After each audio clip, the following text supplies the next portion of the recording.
The Four Tendencies, coming up with this personality framework was probably the hardest intellectual thing that I've ever done in my life. I mean, please welcome Gretchen Rubin.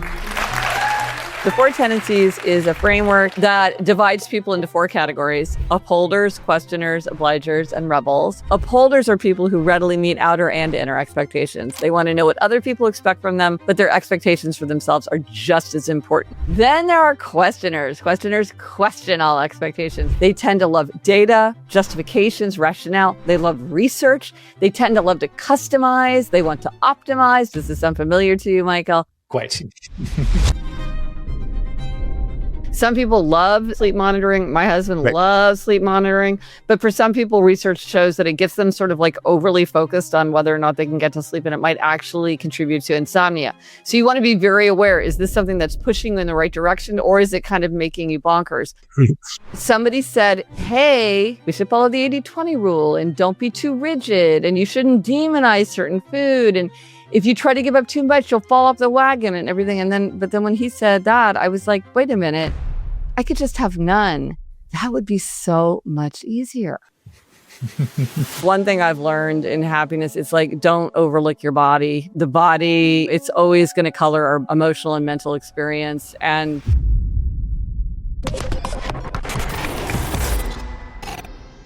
Gretchen Rubin, welcome to the Augmented Life. I'm so happy to be talking to you today. Oh, I'm happy too. I've a longtime fan, so I had a tremendous amount of experience with your work over the years before having you on the show. But then when I knew you were coming on, I did an even deeper dive into approximately everything that you've written. Oh, wow. That's so nice to hear. Thank you. It is now a burning question of mine.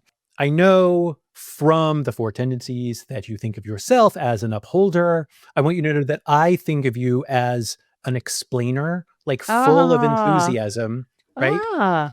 For explaining yourself, and like this enthusiasm comes through of just wanting to share with the world and with others, like what you've unpacked to like fully transfer, and the way you are seeing the world.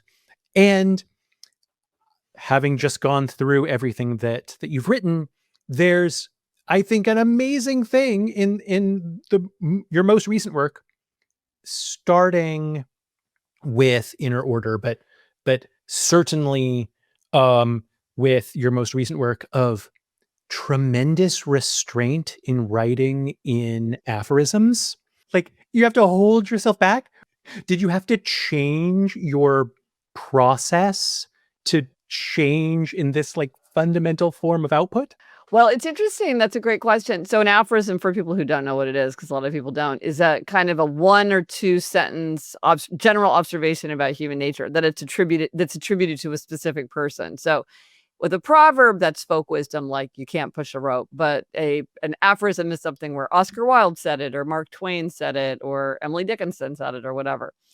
Well, it's interesting because in my writing over time, first, I think just kind of unconsciously, subconsciously, and then deliberately, I had been pushing myself to write aphoristically, so that when I had like some big idea that I was developing for paragraphs or pages, I would try to push myself to see if I could distill it into just a sentence or two, just to like have that kind of drop mic moment of just crystallization. And so I had been trying more and more to write that way. And so it had been something, it was a kind of form that I was trying to develop. Yeah, I gotcha. Right. So you knew, so there was a commitment device here. You're like, I'm going to crush this problem by doing a book of it. Mm-hmm. Well, yeah, more like I love doing this so much I can't stop. And so I've written hundreds and hundreds and maybe thousands of these. Could I turn it into a book? Yeah, more like that. Oh, that's fantastic. A remarkable feature of this effort is restraint with like emotional weight. Like you're landing hard. It really is something. Yeah, it's a really interesting form to just try to, there's that old joke. I'm sorry I wrote you such a long letter. I didn't have time to write a short one. There is something about really forcing yourself to be short and like fit it all in that I think is very powerful. Yes. All right. Well, all right. Now that sets up another contrast that I want to get into with you, which has to do with a kind of I'll set up this tension, and first of all, just see if you agree. You've certainly written that we manage what we manage what we monitor, um, and that's an important, like, if you want to change your life, you should change what you pay attention to.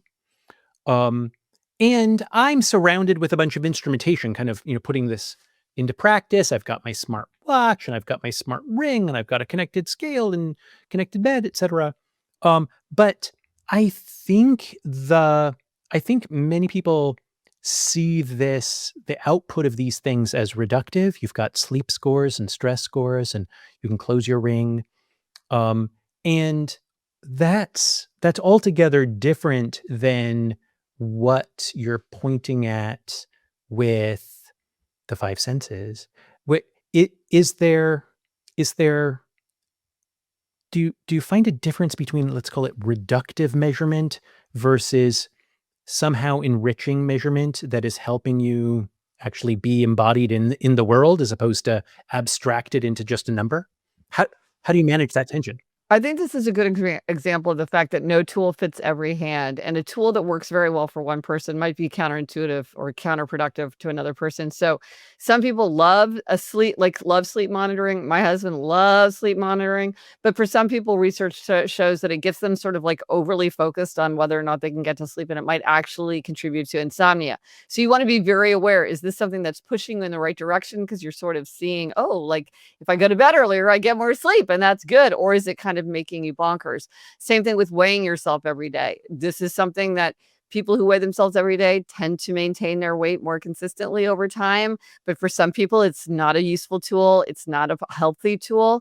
And so I think with every tool, we have to say, like, well, is this actually working for me? Because just because other people say it's working well for them doesn't mean that it's working well for me. And also, we don't need a lot of gadgets and gizmos for a lot of things. They can be useful, but I think a really good thing to look at is look at your schedule, look at your spending, and look at your surroundings. And they will tell you what's important to you and how you're living your life. And, if you look at your spending and you're spending a lot of, money on like food delivery and online gambling, like, is that probably going to make you happier? Maybe not. Or you could say to yourself, well, when I look at my spending, I see that I'm spending a lot on XYZ, and that's exactly what I want to be spending my money on. So I think but I do think that a key to a happier life is self-knowledge, and it can be surprisingly hard to know ourselves. And so sometimes these measurement things help us to understand, what are we actually doing? And I think that can be useful. So both are true. Both are true. I've been running this experiment with myself that is really about trying to understand who gets the time of my life. And you can get a little bit of this from my calendar. And then another thing that I've been experimenting with actually is about taking the intersection of my location and the rest of my family's location, my wife and kids. So that's now a metric we can look at, which is literally how much time are we spending awake together. It's like a family togetherness metric that it was always there, but before it's measured, you just have a really squishy sense, right? Are we spending more or less time over time? Right? The way to get there was not exactly with a gizmo. It was with a little bit of data science on location. Well, this is points out that one of the dangers of measurement is that you manage what you measure, and you start thinking like, well, if it's measured, it's managed, and you might sort of start driving towards that measurement. And so that could mean that somebody doesn't pay enough attention one-on-one with family members, or a person is sort of like wanting, let's all do something together. And when their children are pushing for independence. And so anyway, it's just, I think again, every tool has to be used thoughtfully and make sure that it's getting you the outcome that you want. Right, right.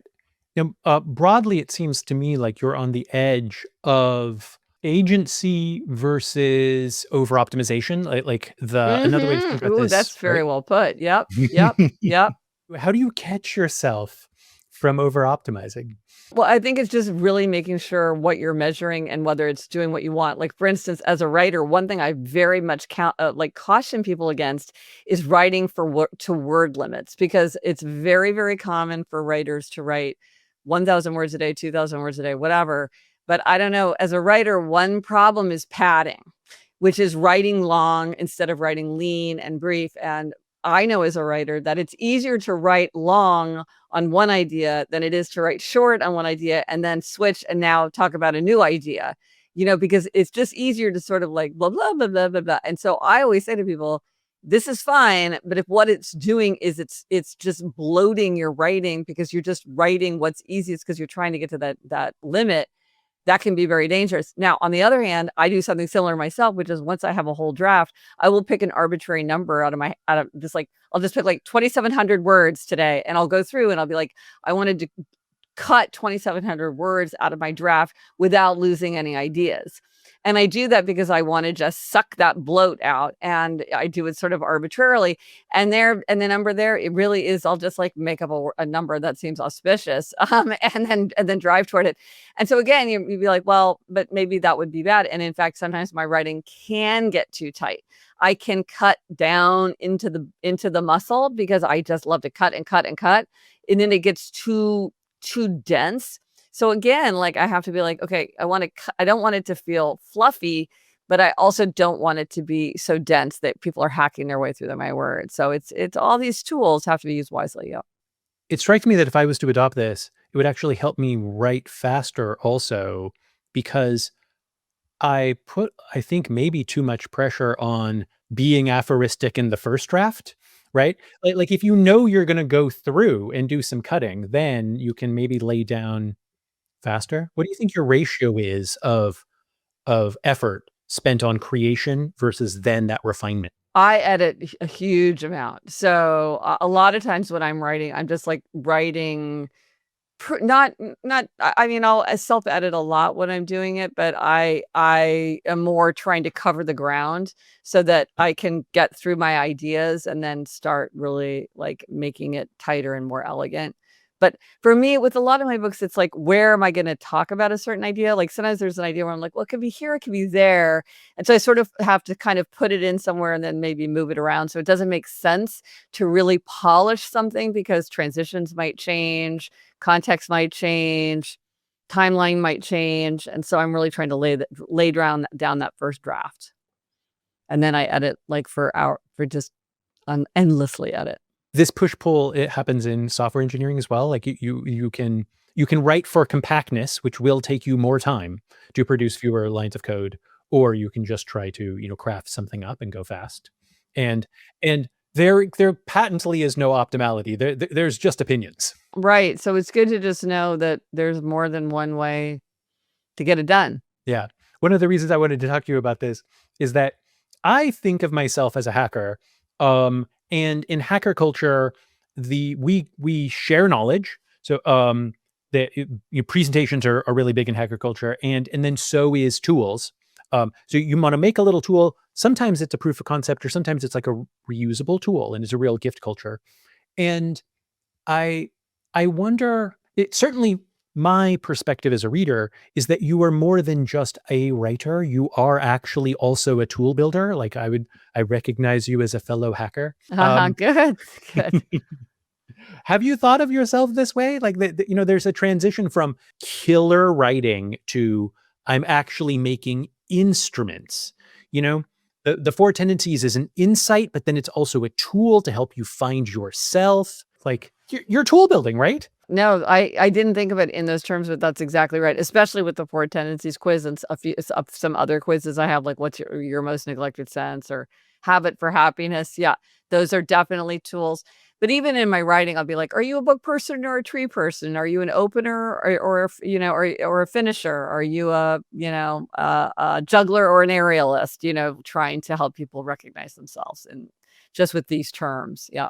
I've been interviewing a lot of people who are providing tools for better living, literally augmentation, sometimes in a cybernetic sense, sometimes it's just conceptual. And actually a theme of guests is to get away from it seems like when it comes to personalized health and maybe just personalized everything in the future, it's less about the answer and more like figuring out what the right next tactic is for you right now, right? Um, and yeah, that's what I've been getting out of the tool you just name checked there about like, finding your next happiness inducing tactic, right? It's not about living in the perfectly happy way. It's finding the next thing, the next habit to work on. Mm-hmm. Yeah. Yeah. Absolutely. What was the transition like? Like, did you have to give yourself permission to go from writing a book to writing a tool, especially just the way you like? I would say that the Four Tendencies is such a human insight driven work as opposed it's written from, I think, peering deeply into something that patently we all feel once you've revealed it to us, as opposed to running a, big clinical trial with p-values. It's scientific the way William James is scientific. Yeah. Like, or, the varieties of religious experience. I would put myself like in that camp Yes. of human observers. The Four Tendencies, coming up with this personality framework, was probably the hardest intellectual thing that I've ever done in my life. I mean, I just noticed all these patterns, but like, did they fit together?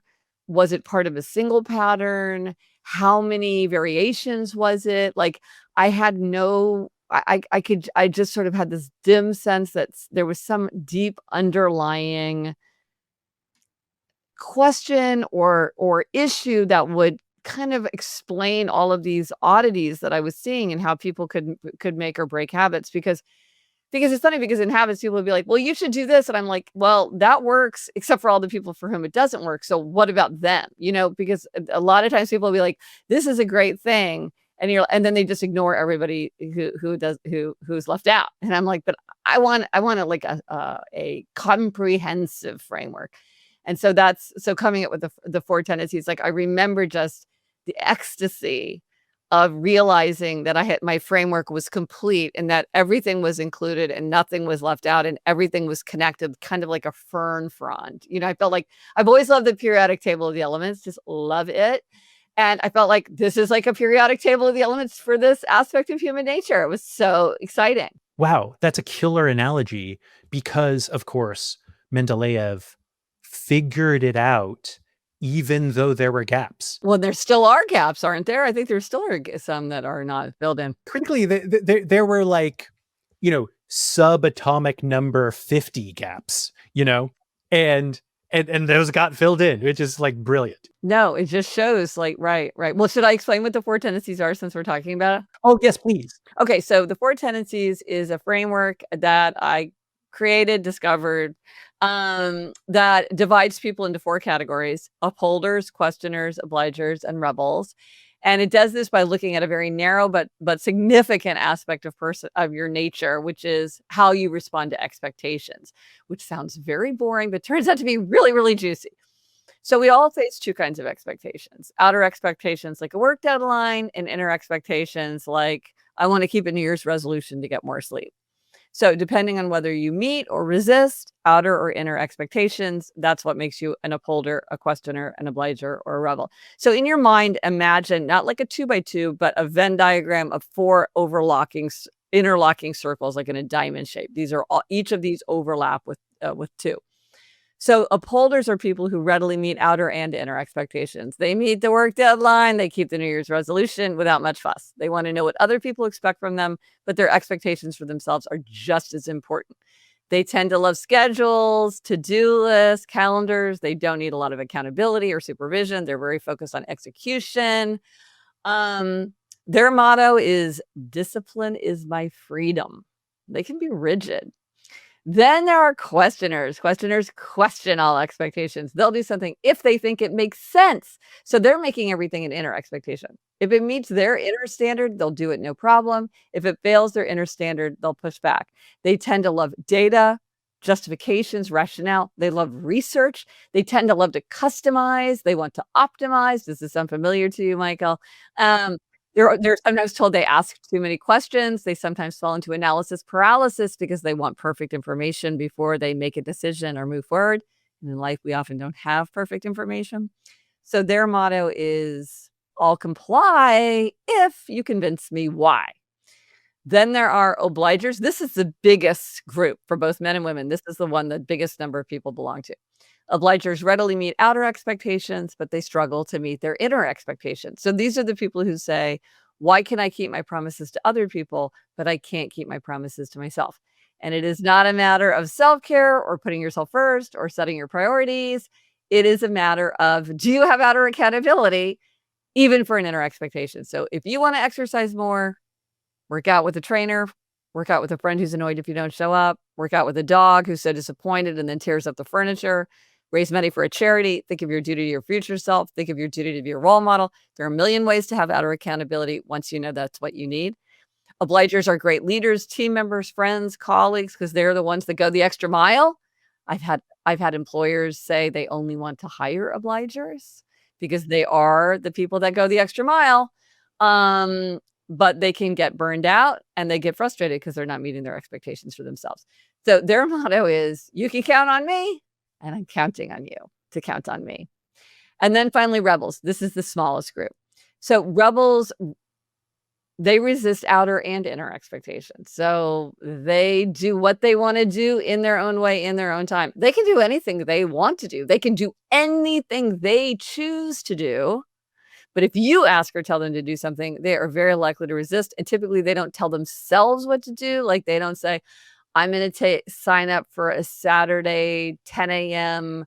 rowing class," because they think, "Well, I don't know what I'm going to want to do on Saturday." And just the idea that somebody's expecting me to show up is going to bug me. So their motto is, "You can't make me, and neither can I." And if you're thinking to yourself, "I question the validity of this framework," you are probably a questioner. If you are thinking, "I am all four of these equally," that is also a sign of questioner because it means you behave in the way that makes sense in the situation, which is how questioners behave. They think everybody behaves that way. Spoiler alert, they do not. Questioners are the ones who say, "Why should I?" all the time, and other tendencies don't think that way. So, Michael, I have, what do you think you are? I am unquestionably a questioner. Yes, Yeah. right. Hacking, customization, constant search for efficiency, best practices. That's not, I mean, other tendencies do that too, because none of us want to waste our time on things that are arbitrary or don't work. But it is often, it is, that always makes me start thinking, okay, is this person a questioner? And the more interested in it they are, the more that you sort of think, maybe it's a questioner who's drawn to that. Yeah, especially the meta point. The meta point really lands with me, and there's almost a like contrapositive. There's a downstream consequence of this kind of thinking is that when I've discovered a breakthrough, the way that I try to convey it is by walking someone through the ways I convinced myself of its validity, because then I just expect that, agreement comes after that. Yes. Well, it's funny because I do high intensity weight training and my trainer is a questioner and he'll recount like he'll just tell people over, "I'll give you more research, more data, more information, more studies." And I'm like, "Dude, that's not going to get that person to go to the gym. Like you got Right. to send them emails like, 'I'm expecting to see you on Tuesday and I've noticed Mm. that you missed 3 weeks.'" And and I even tried to say to him, "I think you should say to people, 'I'll charge you for one session if you come, and if you don't come, I'll charge you triple.'" I think I Right. think some people would take that deal because they want the accountability. They know they need it, but then for like a rebel, that would be the worst. So rebels, they want to be spontaneous. They're like, "Maybe I'll do it sometimes, maybe I won't." My friends Danny and Bethany, backgrounds in behavioral economics and mathematics, started an entire business based on this. It's called BeMinder, and you basically create commitment devices by one way to put it would be betting against yourself, but really it's just incurring financial losses if you derail on your goals. Yeah, and then there's ones where they donate to a horrible charity in your name. Like there's all these ways to create these. There's ones where like you tend an imaginary plant, and if you don't do what you're supposed to do, the plant dies. They're all sorts of. This is the same for obligers. I'm like, so many people are obligers. There's all these creative solutions for them once you realize that that is what works for you. And by the way, like most people know what they are from this brief description. Like we could do the Game of Thrones characters, we could do The Office. Like these are very easy to spot. But there is a quiz on my site. If you go to GretchenRubin.com, it's free and it's quick and it gives you like an answer in a report. So just you could take the quiz. Is it the case that literally millions of people have now taken this instrument? Yes, millions of people have taken it. That's fantastic. But all the people out there who say, but Gretchen, you say the biggest type is obliger, but aren't you think, but what about selection bias? And I'm like, yes, I know all about selection bias. So I paid for a representative sample to take the quiz. And so I know that obliger is the biggest one. Then it's questioner, rebel is smallest. Upholder, I'm an upholder, only slightly larger. Those are the kind of two fringy, smaller tendencies. But I see this borne out in the world. It's obviously true when you're talking to people. I mean, just think about your own life. You know that not that many people are rebels. They're very noticeable. They're not that many of them. A lot of people are obligers, right? And then a lot of people are questioners. And then you see the upholders like wandering in and out. But there aren't very many of us. Okay. I must say, I was looking forward to being able to pose the question to you. You predicted rebels are a small percentage, but is there a sample bias there? Yes. Yeah, because a lot of times rebels are like, why am I going to take this quiz? Yeah. Exactly. Yeah. I don't want, I'm not going to do it just because you tell me to. But a lot of rebels find it enormously gratifying because like the thing about the rebel tendency is it's the most different from the other three. It's the most misunderstood. It's the most badly counseled. And then like parents of rebels often get it wrong, teachers of rebels or rebel parents who don't have rebel children. I mean, it's so for them, it's actually often, or people around rebels. I almost think they are among the people who find the framework the most useful because they understand now the patterns in their own behavior. Because like rebels will say like, I can't make a to-do list because the minute it's on the to-do list, I don't want to do it. People keep telling me to put something on the calendar, but the minute it's on the calendar, I want to skip. It's like, right. That's very typical of rebels. They have all kinds of ways of getting themselves to do what they want to do in a rebel way. So you just need to do it in a rebel way that works for you instead of trying to use these tools. Again, no tool fits every hand. If a to-do list doesn't work for you, do a could-do list. Do a might could list, do a I could if I wanted to list. Like there's, have a jar where you write slips and every once in a while you take out a slip and you do what it says. And if you don't even want to do what it says, you take out another slip. Like rebels have a million solutions for this. But a lot of times people don't even know, oh, there's another way. I just thought everybody had to use to-do lists and there's something wrong with me if I can't use them. Right. Yeah. Putting this in my biohacker way, I would say that the energy cost of finding the tools that will work for you is way lower than trying to change this nearly innate property of yourself. Like, I'm sure you could change. This is the thing people say, oh, but I want to change. I'm like, is it even possible? And even if it were, it would be so hard. Why don't you just do things in the way that's right for you? That's so much easier and you'll get where you want to go. Instead of wishing that you were a different kind of person. Yes. Now, where the sample bias question leads in a different kind of generalization, which is, of course, when you started, you were classically doing a whole bunch of experiments on yourself. So there you are, a lone experimenter. Now you have this astonishing reach. You have got a big audience. You've got millions of people who are taking your instruments. How does that change your process? Like, does this give you, does the audience give you like a bigger feedback loop that helps in your, let's just say, investigation? You're figuring stuff out, or are you still just kind of a lone experimenter in your head? No, it's 1,000%. I say like the world is my research assistant and I'll put ideas into the world and people will give their insights, their observations, their examples, resources, books, like movies, examples. So I love it. It's exposing me to so much more. Like with the Four Tendencies, like it was just one chapter in my book about habit change. So there's 21 ways to make or break a habit. But afterwards, the people were like, I just want to know more about the Four Tendencies. And they were just flooding me with questions and examples. And what about this? And, and it was just making my understanding of my own framework so much deeper. So that's incredibly valuable. I will say, like, in my starting place is always myself. They say research is me search.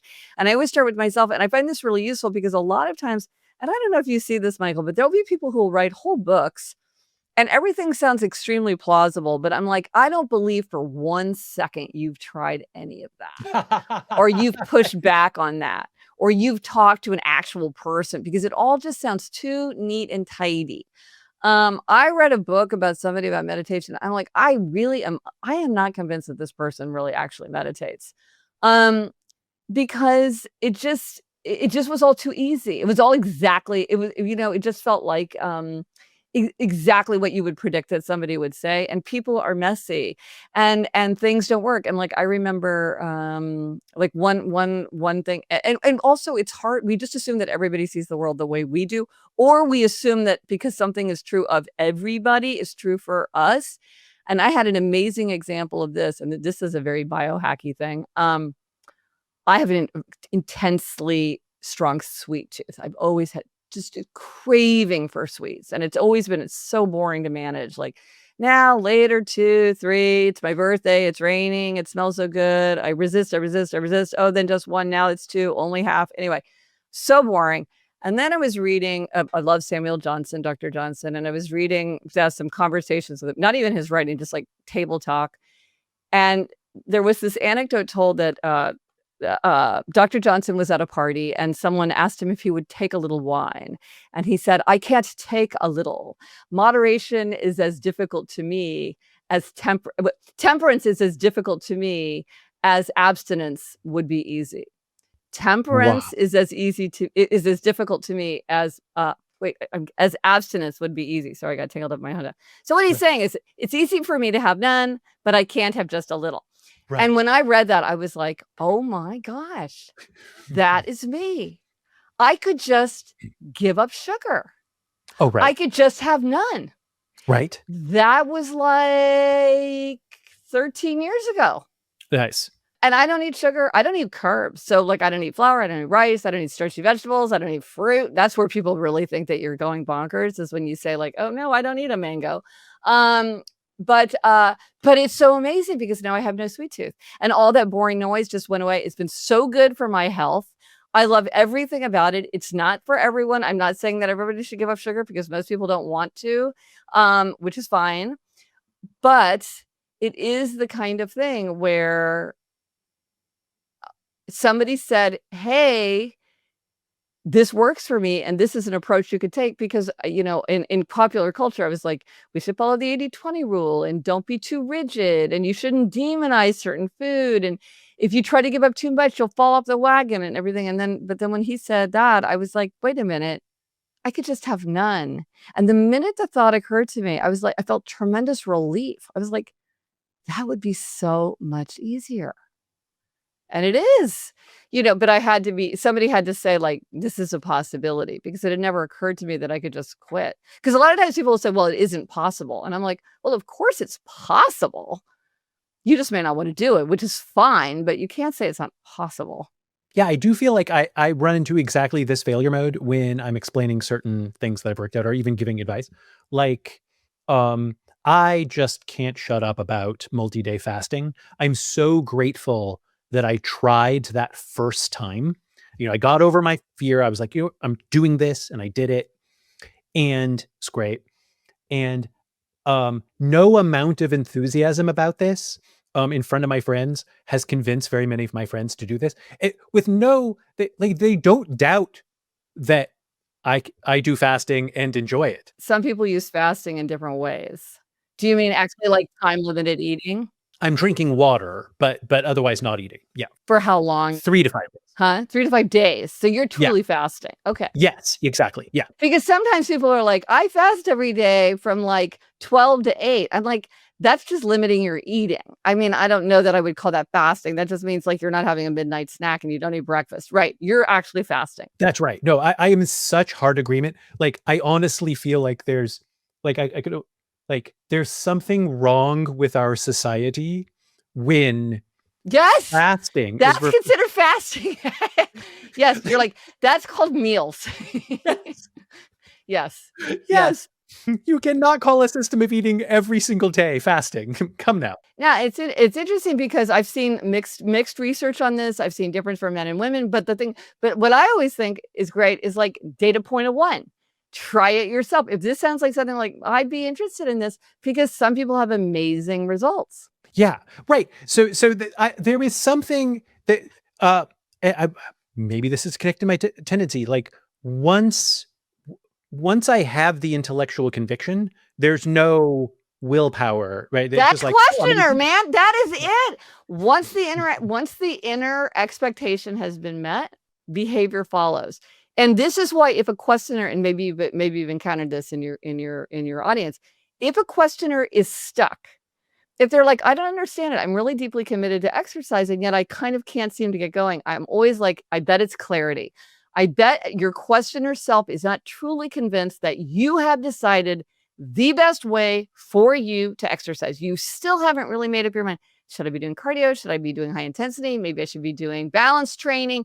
Should I be doing interval training? Should I be doing every other day? Should I be running for the marathon? And because you haven't landed in that clarity where you feel like you've answered the questions for you, action is not following in that smooth, almost effortless way that you're saying. So I'm always like, stop, think, research, decide. And if you're in that analysis paralysis, say something like, well, it's not efficient to just keep not exercising.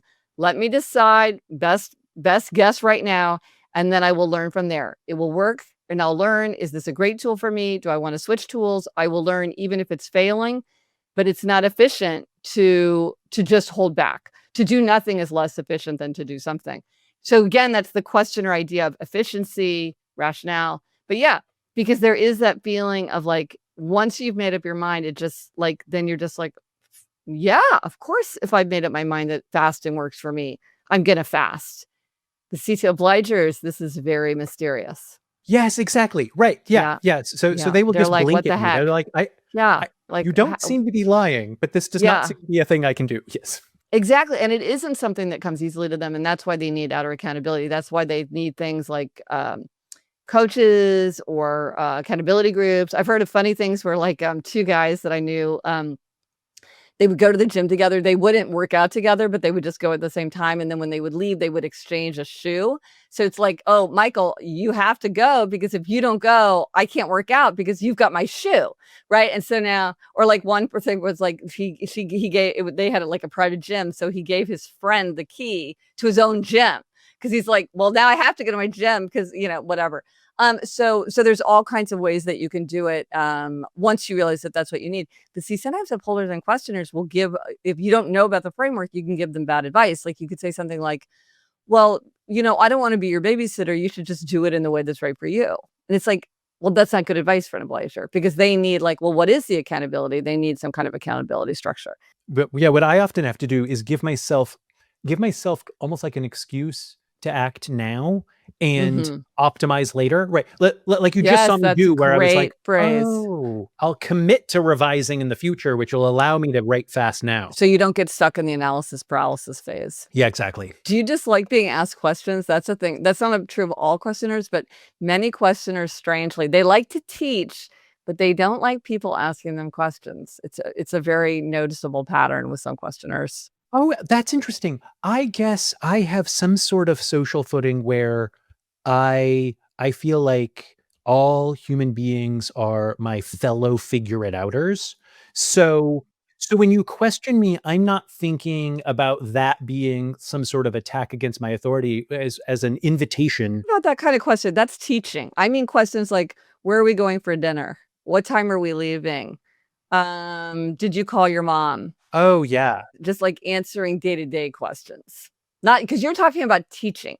Questioners tend to love to teach, but they don't like answering other people's questions. Like if I say to my husband, what are you making for dinner? He'll say food. Where did you make a reservation at a restaurant? I don't know why he just doesn't, but this is like a thing that is very kind of, is this very striking pattern because it's because it's so paradoxical among questioners. But that doesn't seem to ring true to you for you. So maybe that's not true for you. Now that you point it out, I guess like one of the ways that this pattern shows up as an entrepreneur is that I guess I'm going to invest cycles into making good decisions. So anything where the outcome kind of doesn't matter, I'll just push the decision back out. Like, no, I'm not going to make up no, I'm not going to make food decisions, right? As long as food happens, right? I'm not because I guess I'm thinking of every question as being an invitation to come up with the optimal answer, but then that means I have to constrain where I'm going to spend all that CPU power on just high leverage questions. And do people around you ever resent that? Probably. Mm. Mm. But the fact is, so wow, okay. Yeah, so we're going to get into like some startup management theory for a second. So I have noticed that a lot of solicitousness is actually a strategy to get out of work, right? So like I want you to make the decision, right? Like bringing it to me isn't like a gift to me. That's actually transferring the work to me, and you need to. I call this like in my secret of adulthood, it's do you need more time or do you need to make a decision? And one of the ways people stall for time is they're like, I need to consult with somebody. But I think you're right. A lot of times they're hoping, well, maybe somebody else will just sort of like lift this out of my hands. Right. Yes. Yes. Yeah. Wow. I ask a very similar question, which is like, what is it about time that is going to make this decision easier or better in the future? Right. Like time itself is not an input at all. Yeah. In fact, it can be negative because some decisions get made by time, but just by the mere passage of time. And so you've made a decision by not deciding, when pretending that you're not deciding. Right. Yeah, exactly. Yeah. What experiments are you running now? That do you have any preliminary takes on the effect of the 25 and 25 cohort? Oh yeah, people love this. We've been doing it for a couple of years. This is something that we do on the Happier podcast, where tied to the year we make a list of like 24 things we want to do or 25 things we want to do. And this is really fun. One of the things is like sometimes both my sister and I, my sister's my co-host, there'll be things that take years. Like you have to put it on there year after year. My sister did not have a will until like this year. I know, it was bananas, right? And she put it on the list and finally it got done. So, sometimes it's good to just keep so that you just keep it in your sight, that it's something that really is really important. No, and I think I think I love a New Year's resolution. And I love that framework of kind of, it's a catalyst for reflection every year. But some people don't like that. And something like this can feel more playful. Sometimes people have categories, like they might have 5 for adventure and 5 for family and 5 for work and 5 for health, something like that. Or the whole thing could be themed, like travel, and you put 25 things that you want, or like hiking, and it's 25 things related to hiking. So I think part of it is the creative fun that people have sort of to tailor this kind of tool, the 25 for 25 tool, to suit themselves and what they want. But just anything I think that makes us stop and say, what would make my life happier? That's within my conscious thoughts and actions that I can do as part of my ordinary day without like quitting my job and moving across the world.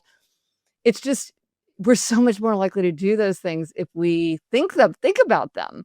And so often people do something that makes them so happy, which they could have done at any time. But something that can be done at any time is often done at no time, and putting it on the list makes sure, okay, well, I'm going to try to do it by December 31st. And and then it's just very satisfying to like cross it off the list as well.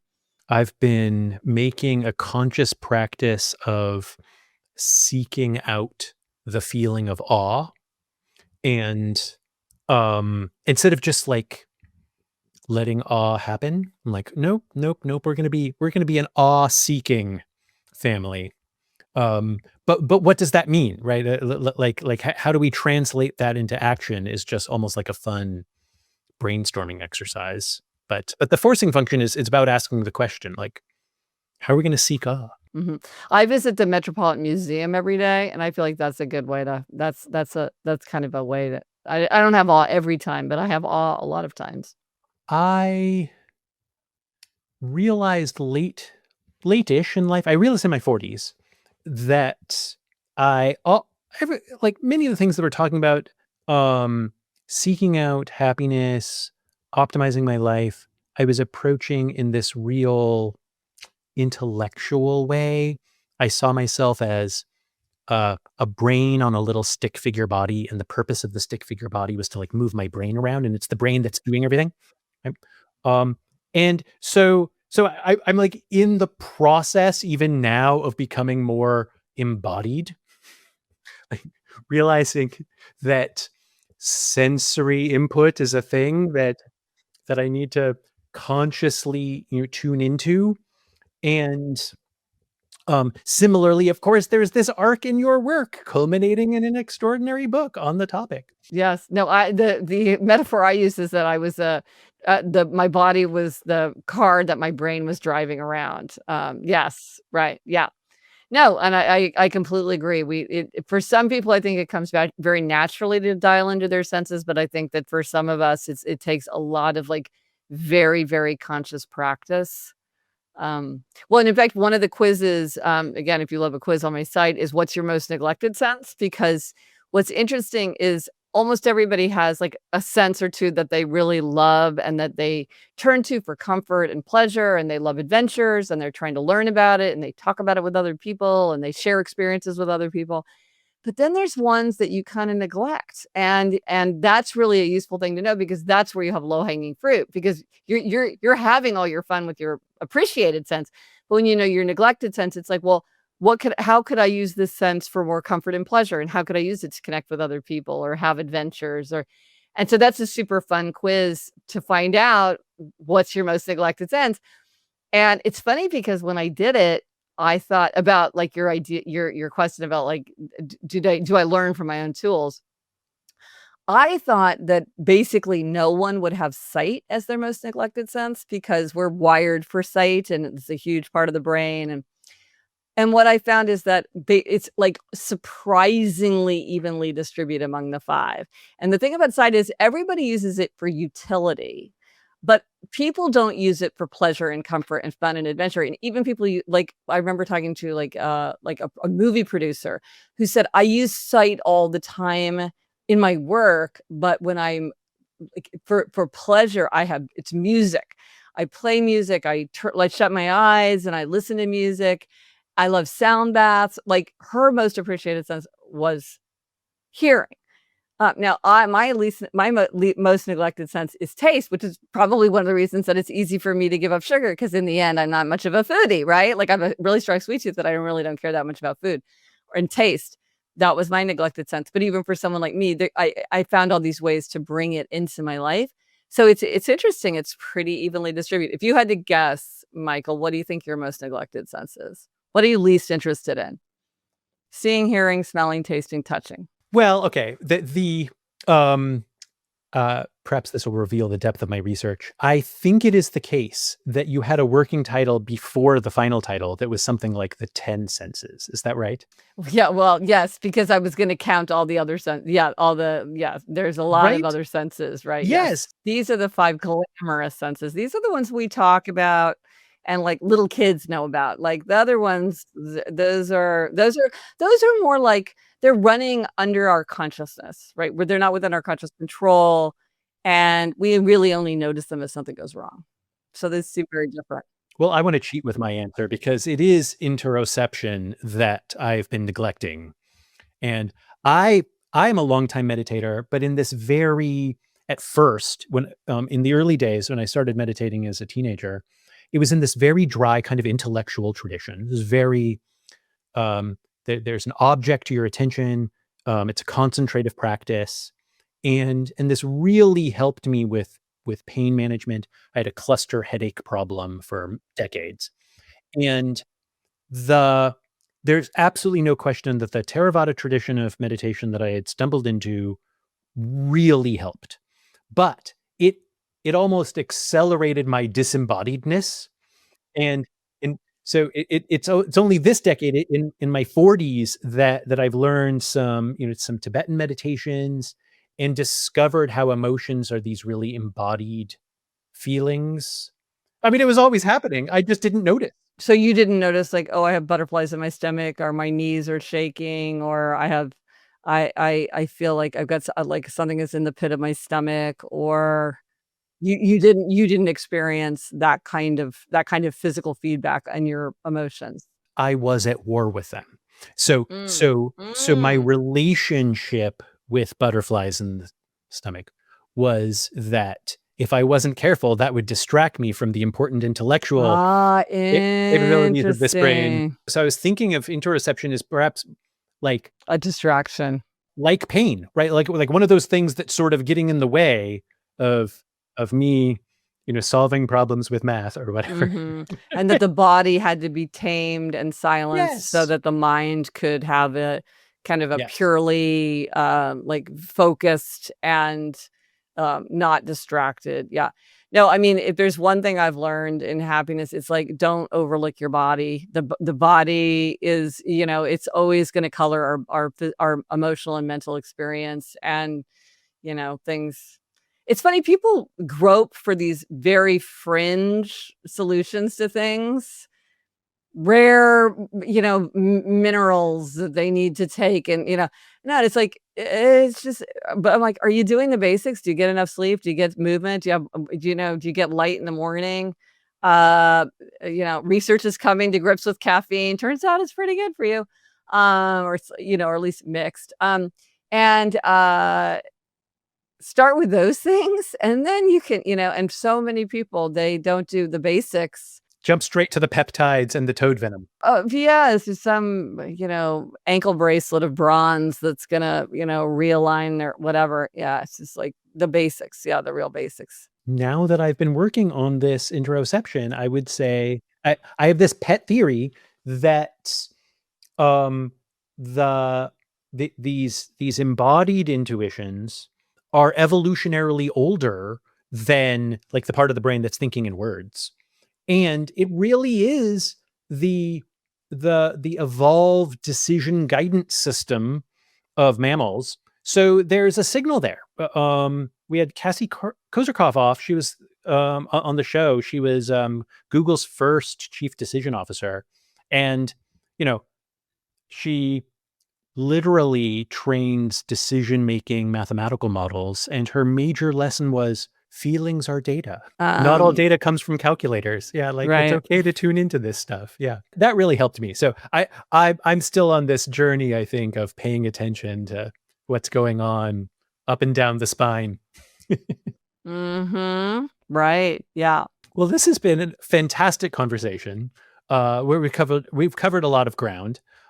We've talked about a lot of your instruments, including some of the quizzes. How do people find those and learn more about your work? So on my site, GretchenRubin.com, there are all the quizzes, those quizzes, and then other quizzes that are all free and super fun, I think.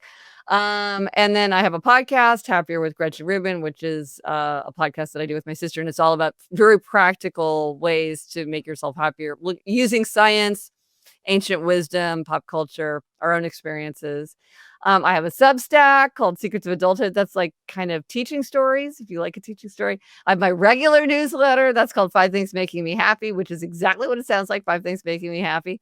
I'm all over social media. As you can tell, I love to engage with people because the world is my research assistant. I love to hear other people's ideas, and as I, work through my latest conclusions. So yeah, I'm in all the places just under my name, Gretchen Rubin. And you've also published some fabulous books, which I have. And I've written 11 books. Yes, which is my favorite thing. That is my core identity is as a book writer, and there's a ton of stuff about all my books and excerpts and audio excerpts and everything like that on my site as well. I'm one of those who likes the printed form. Me And too. Give yeah, me a book yeah, every single time. right. Yeah, yeah. And I've even enjoyed the kind of workbook formats that you've put together. It's helped me out. Oh, So thank yeah, you. thank That's you. fun. Well, Yeah. we're interested in all the same things. I'm so happy we got a chance to have this conversation. It's the same. Thank you very much.